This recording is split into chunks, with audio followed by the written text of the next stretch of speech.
Assalamualaikum warahmatullahi taala wabarakatuh. Salam sejahtera kawan-kawan. Selamat datang ke Cik Cut Channel sekali lagi. Hari ini kita akan berkongsi satu resipi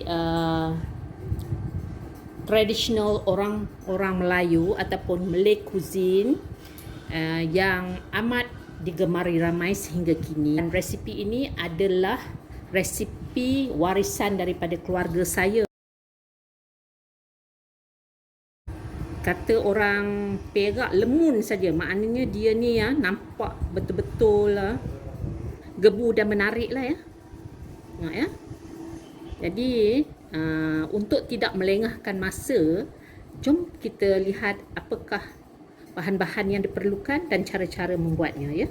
Bahan untuk membuat lepat labu warisan ataupun heritage pumpkin cake adalah setengah biji ataupun 600 grams labu manis, 110 grams ataupun setengah cawan gula, 75 grams ataupun 3/4 cawan tepung beras, 150 grams ataupun 1/4 cawan tepung gandum, setengah cawan santan pekat, 1 sudu teh garam, 1 biji kelapa parut yang berwarna putih dan daun pisang secukupnya. Labu dibuang biji dan kulit, kemudian dipotong begini. Labu akan direbus selama 20 minit supaya ianya empuk ya. Untuk menambahkan rasa yang lebih sedap atau enak kepada labu yang kita rebus ini, masukkan 1/4 sudu teh garam ya. Kawan-kawan, labu yang telah kita toastkan tadi airnya, kita akan lenyek semasa ianya masih lagi panas ya. Saya menggunakan potato masher ni, lenyek sehingga halus. Masukkan setengah cawan gula ni ataupun 110 grams dan kita akan lenyek ya.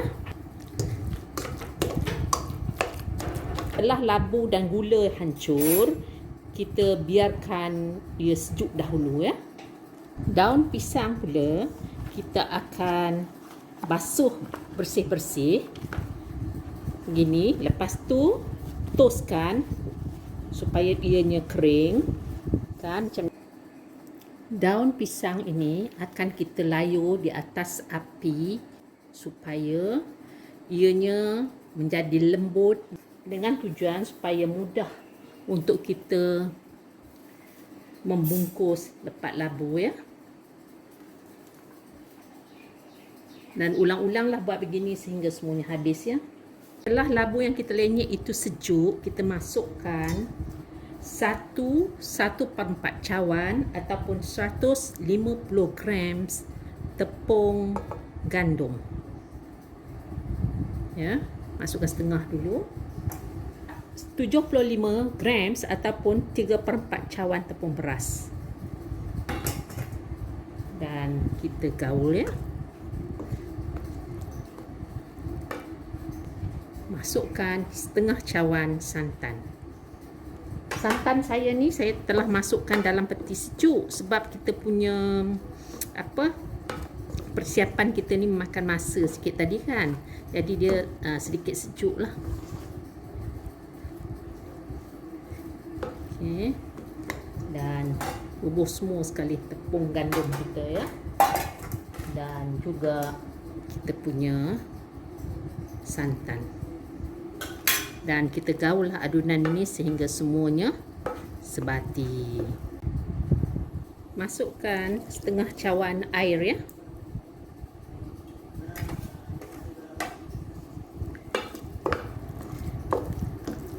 Masuk lagi sedikit.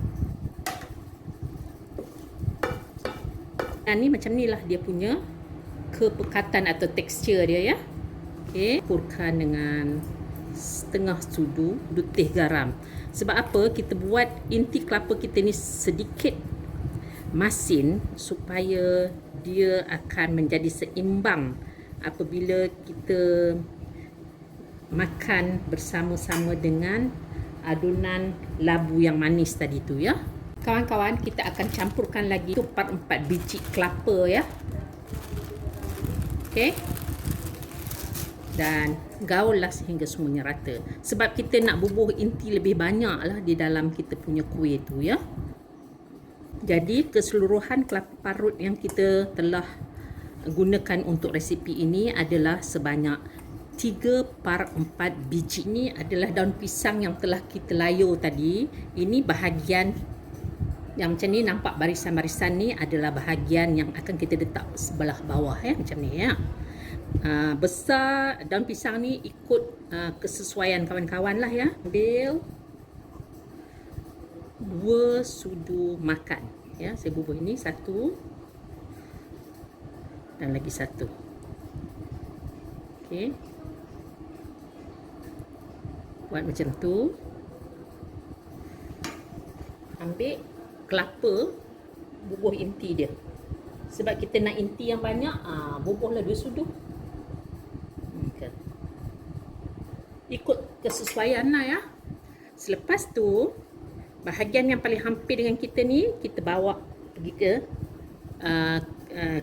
belah ke atas lah. Lepas tu kita tarik. Kita tarik macam tu. Ya. Tu, pusing. Buat macam tu. Lepas tu bahagian yang macam terbuka ni letak bahagian atas. Lepas tu kita lipat macam ni. Ini buat macam tu. Dan jadilah kita punya kuih lepat ni. Dan kawan-kawan jangan terkejut ya. Daun pisang ini adalah pokok pisang Cavendish. Jadi kan dia punya warna daun pisang ini bertukar menjadi macam bercorak-corak begini selepas kita layur. Kalau kawan-kawan nak cantik, daun pisang yang paling sesuai sekali untuk buat lepat ni adalah pisang awar. Sebab dia akan bagi warna yang hijau dan segar. Ya, saya tak ada daun pisang tu. Jadi saya gunakan apa yang ada lah ya. Jadi buat macam ni. Lagi sekali ya ulang. Kita besarkan kawasan ni supaya inti kita betul-betul duduk di tengah-tengah. Dia tak bersepah lah ya. Jadi ambil kita punya kelapa parut ni. Kita bubuh 1 sudu dan 1 sudu lagi. Jadi banyak kan? Jadi 2 sudu. Lepas tu bahagian yang paling dekat dengan kita naikkan ke atas macam tu. Lepas tu kita macam tu tarik balik ke belakang. Tarik balik ke belakang dan kita gulung. Gulung macam tu. Okey. Pastikan bahagian yang overlap ni naik tengah-tengah. Lepas tu kita picit. Macam tu, tekan dan kita picit. Jadi buat macam tu. Tu yang ini tengok ya. Kita picit bahagian yang ada tepung tu dah ada. Kita lipat macam ni. Dan kawan-kawan ulang-ulanglah buat begini sehingga semuanya dilakukan ya. Biarkan kukusan kita supaya airnya betul-betul mendidih sebelum kita masukkan kita punya kuih yang telah kita lipat, yang telah kita bungkus ni ya. Jadi lepat ni kan kawan-kawan lihat ya. Kita akan letakkan dia berselang-seli semasa kita nak mengukusnya supaya semua bahagian lepat ini akan dapat wap panas yang seimbang ya. Jadi kita buka, tutup kukusan dan tengok airnya betul-betul meledak. Dan kita akan kukus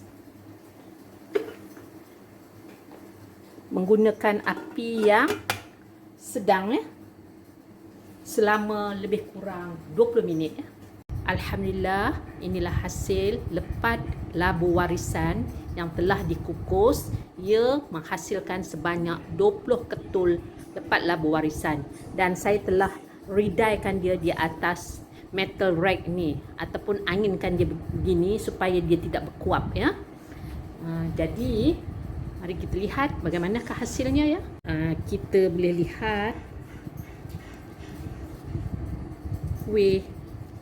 kita punya labu ini. Tengok ya. Kata orang Perak lemun saja. Maknanya dia ni ya nampak betul-betul gebu dan menarik lah ya. Dan kita tengok macam mana tengah dia macam mana ya.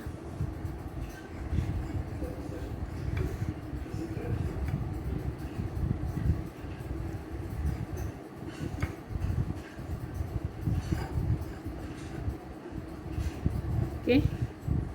Lebih dahulu saya ingin mengucapkan jutaan terima kasih yang tidak terhingga kepada semua kawan-kawan yang sudi melayari Cik Cup channel hingga tamat. Jumpa lagi di video yang akan datang. Wabillahi taufik wal hidayah. Wassalamualaikum warahmatullahi taala wabarakatuh. Bye bye kawan-kawan.